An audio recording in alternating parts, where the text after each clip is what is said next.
y que hoy vuelvan, y mañana y pasado. Y ayer, imagínense, los ministros de la Corte deciden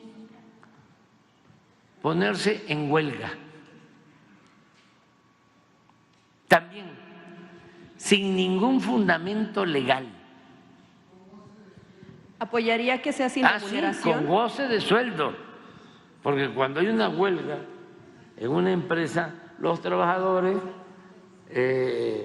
después de hacer un procedimiento ante tribunales laborales, presentan un escrito, un emplazamiento a huelga. Hay todo un procedimiento que establece la ley y puede llegarse a una conciliación entre las partes, hay prórrogas y ya, si no hay opción, pues se declara la huelga, pero a partir de ahí ya no se cobran salarios. ¿Apoyaría, presidente, que Permíteme, se haga es que esto es muy interesante. sin remuneración? Sí, no se cobran los salarios. Tan es así que cuando se levanta la huelga, cuando se llega a un acuerdo, uno de los puntos de la negociación es si se pagan los salarios completos o una parte. Así es, se sabe. Pero estos señores, que son los principales, deberían ser los principales guardianes, defensores de la Constitución, de las leyes, no hacen nada de eso, sin ningún fundamento legal, y declaran que están en huelga. Yo aquí abro un paréntesis y diría que hasta descansa uno, porque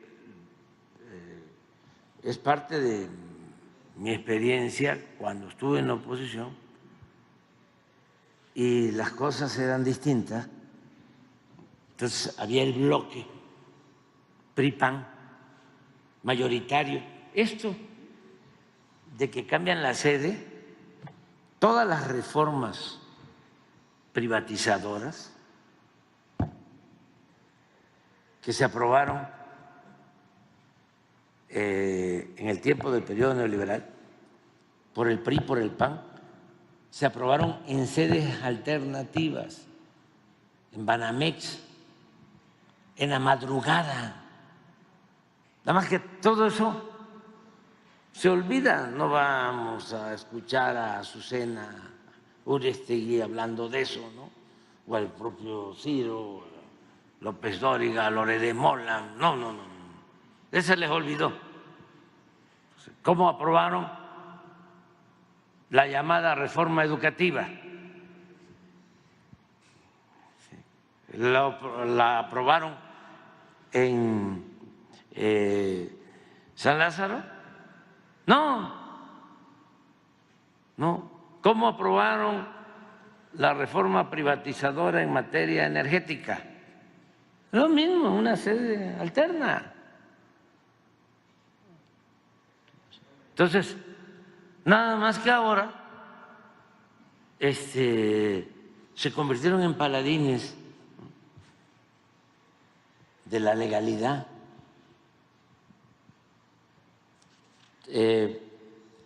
De modo que están saliendo muy bien las cosas. Y les decía que cuando estábamos nosotros luchando en favor del pueblo, en contra de esas reformas,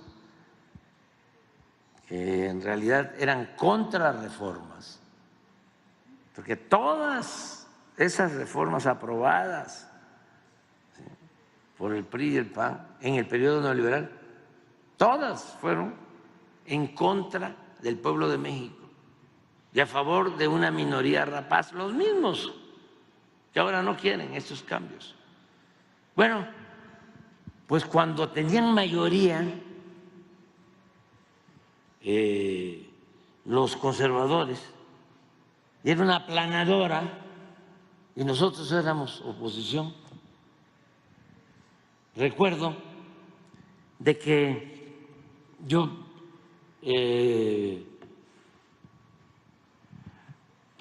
me preocupaba mucho cuando iniciaban los periodos ordinarios de sesiones, porque ahí venían las reformas a la Constitución, todas en contra del pueblo, y descansaba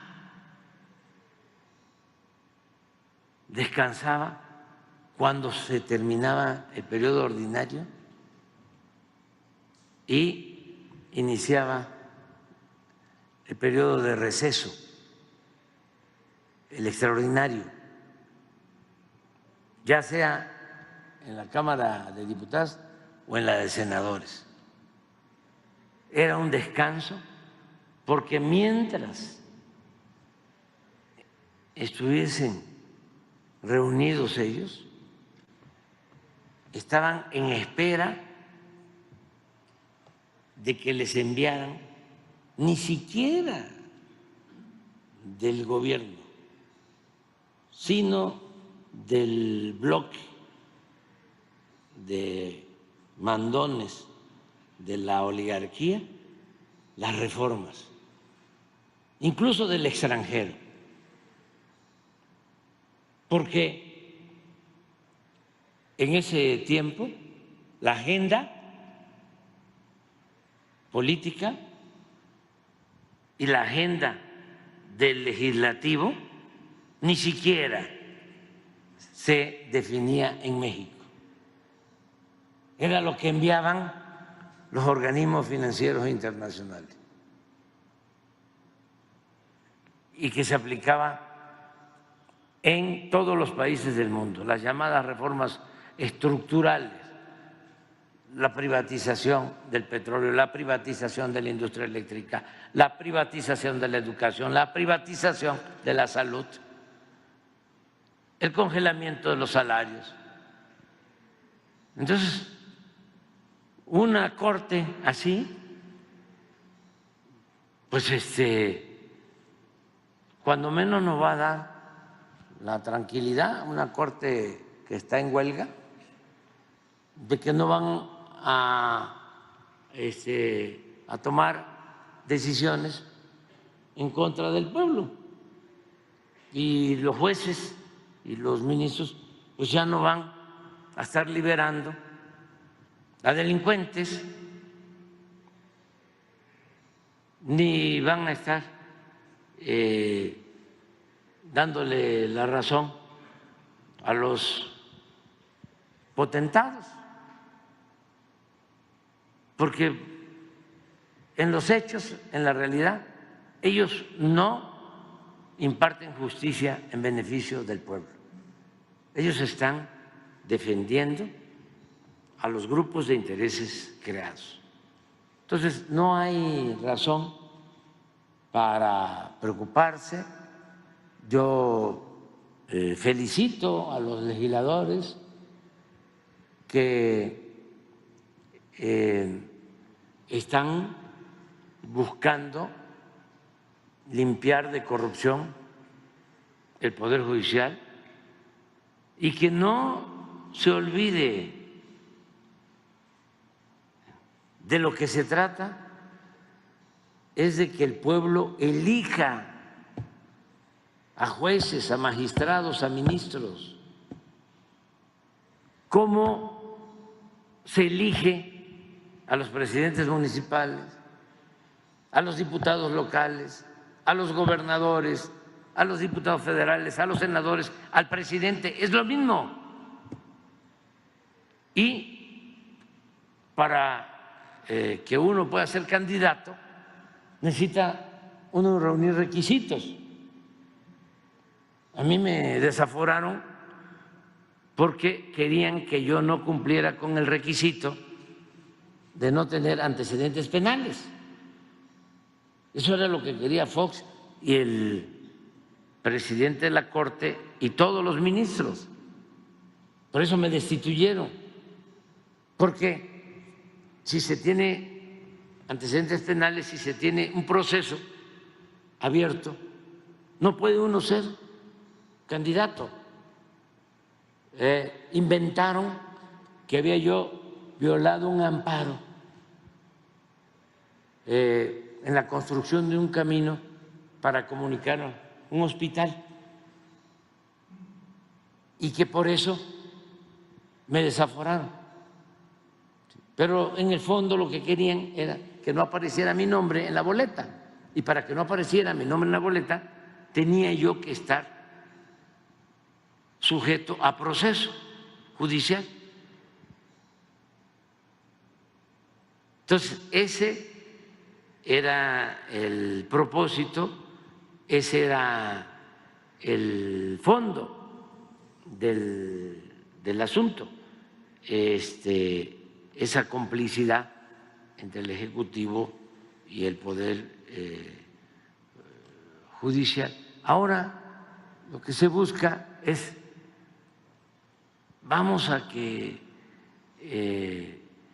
los abogados con requisitos que están establecidos como se está planteando, pues tienen que ser abogados. Imagínense ese muchacho que dice, ¿cómo? Porque es seguramente de familia conservadora y muy clasistas y racistas. Es todo lo que está saliendo, pero qué bueno, para poder reafirmar la grandeza cultural de México. Es un orgullo, un timbre de orgullo, es decir, soy naco, soy pueblo, naco de Totonaco, de la gran cultura totonaca, la de Tajín, Veracruz, que floreció en las costas del Golfo. Soy chinto, tabasqueño. Me siento muy orgulloso de mis raíces indígenas, de lo que tengo culturalmente, de mis antepasados mexicanos. Me siento muy orgulloso de eso. Además, imagínense, grandes culturas, aquí lo vemos, grandes civilizaciones, con todo respeto, y lo decía Vasconcelos, José Vasconcelos, ahí está en su libro, Ulises Criollo, búsquenlo, cuando se peleaban de niños, porque él estuvo allá en la frontera, Piedras Negras, ahí estudió, y estudió también en Campeche. Él era originario de Oaxaca, gran intelectual. Así es que estudiaban y se peleaban los niños, y los niños estadounidenses insultaban diciendo que sudábamos mucho los mexicanos, gris, éramos grasosos, ¿sí? Y frijoleros, sí, y otras cosas más. Y en la defensa, dice Vasconcelos, que ellos comentaban, nosotros tuvimos universidad antes que ustedes en México, había universidades antes que ustedes. Don Pepe Iturriaga decía que todavía pastaban los búfalos en lo que hoy es Nueva York, y ya en México había universidades. Nada más para que ya también hagamos a un lado los complejos.